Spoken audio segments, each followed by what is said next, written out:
Okay, thank you, Sarah. So yeah, I've been working at the STFC Central Laser Facility for some 20 years now. I'm going to try and give an overview today, just a very generic overview. I've been associated with the STFC Air Quality Network since its inception. The overview will just be what we can do, then we're going to drill down later on into actually the applications that may be relevant to air quality in the second presentation. So the Central Laser Facility, that's part of the UK's national laboratories. It is run by the Science and Technology Facilities Council, the STFC, which in turn is run by UKRI.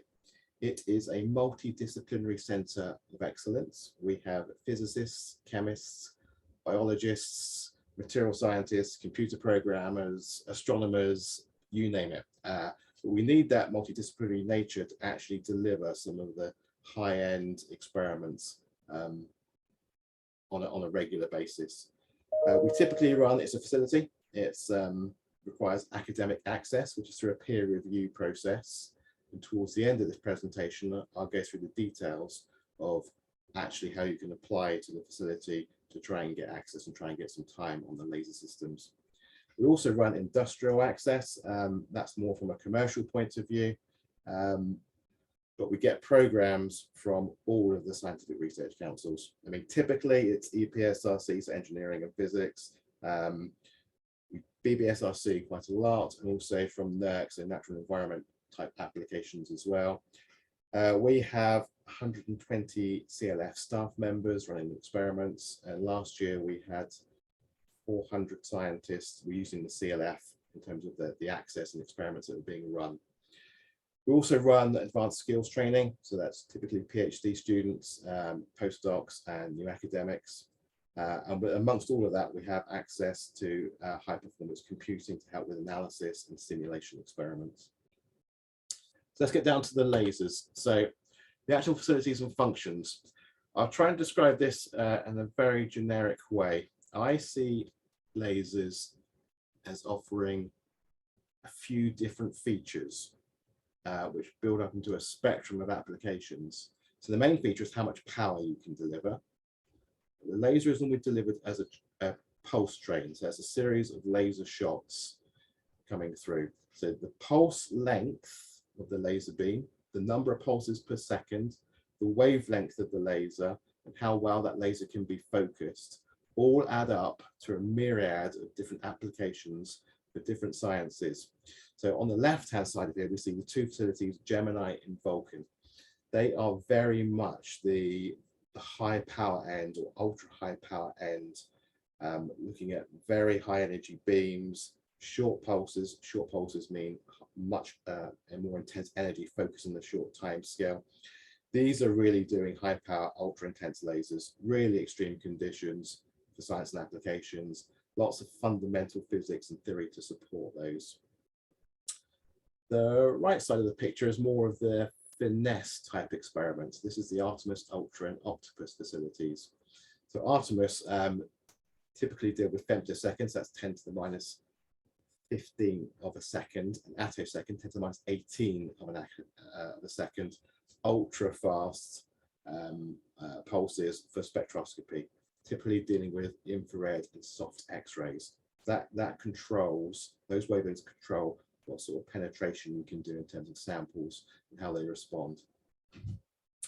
Ultra looks at vibrational spectra, and we'll see in a second an example of something like ultra fast vibrational spectra on DNA. And the Octopus facility largely does biological imaging, laser trapping and microscopy combined with some spectroscopy techniques. So typically we're looking at physical and life sciences, materials, chemistry and biology. So that's a very generic overview of what the facility does and what attributes it's got in terms of the laser beams. I'm just going to drill down now into some of the applications that we normally do, not related to air quality, but just in general, just to give an overview. So the extremely powerful laser sources, so Artemis and Vulcan and Gemini, we have access to extreme conditions. So that can be various states, very high pressures, very dense systems, high temperatures, electric fields. That is scientifically very rich.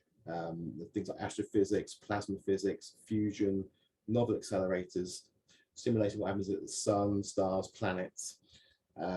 These are also very super bright sources. That means that we can use the laser beams to generate other sources. So things like electrons, protons, ions, neutrons, X-rays, gamma rays, and terahertz. That's very useful. We want to start doing things like imaging. So, for example, if you wanted to image the inside of a cargo container, you could use terahertz wavelengths to probe through the side of the container and actually see the contents within there. Next one is Gemini. The Gemini facility is largely a plasma accelerator. So it's a slightly smaller scale in that here we'll be imaging things like this. This is a bone. And we're looking at the three-dimensional structure of that bone using a laser beam to probe all the way through the bone itself and then rebuild a three-dimensional image. There's a lot of three-dimensional imaging. This is largely at the millimeter to centimeter scale. And we go on to another technique. This is using now ultraviolet imaging, not just ultraviolet, but extreme ultraviolet. It uses a technique called tychography. Tychography means it's lensless imaging. At certain wavelengths, we go into X-rays and down into the UV range. Glass, in terms of using a glass lens for focusing, becomes useless. There's just insufficient transmission of that wavelength of light or X-rays through the glass. So this is done in a slightly different way. There's no lens. Effectively, the laser beam is scanned through a sample. We collect all of the images from that, the scattering from that sample, then use a retrieval algorithm, and that can take something like a mouse neuron, which is in the sample. Once we rebuild the image from the various scanning angles, we can image the mouse neuron down to 100 nanometer resolution. So that's very, very fine detail on a biological substrate. Ultra fast techniques, so this is ultra, largely molecular dynamics. This is probing the links between molecular structure and function. So in particular, DNA. The UV lasers in ultra can be used to initiate changes in that DNA. So those changes may be effects like charge transfer or chemical transformations.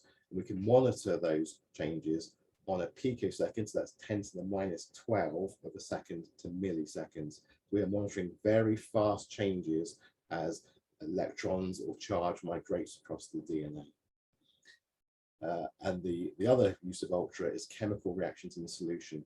It's very highly sensitive and it allows chemical reactions on the 10 to the minus 15 of a second scale to be followed. So this is really fast, real time, watching how molecules rearrange and how charge can be transferred around chemicals in solution. And the last one I'm going to give an overview of is Octopus. Octopus is where I work. It's used for imaging and spectroscopy. Effectively, it's a suite of advanced optical imaging stations. It's for the life sciences. So typically, we will be imaging these biological systems on the nanoscale, which is the picture on the left-hand side. This requires the use of super resolution microscope techniques. That enables us to get resolutions of 50 nanometers. And the most current techniques we've got, we're down to a 5 nanometer resolution on how, for example, a biological cell will behave. It will also enable us to investigate the structure of molecules. So the middle image on here shows a representation of a protein, a membrane protein called EGFR, which is at a cell wall, and that will rearrange on the membrane, and we can actually follow how that is behaving. So that's how a molecule at the surface of a cell is behaving. We can also image individual cells and look at things like development of cancer and drug target interactions.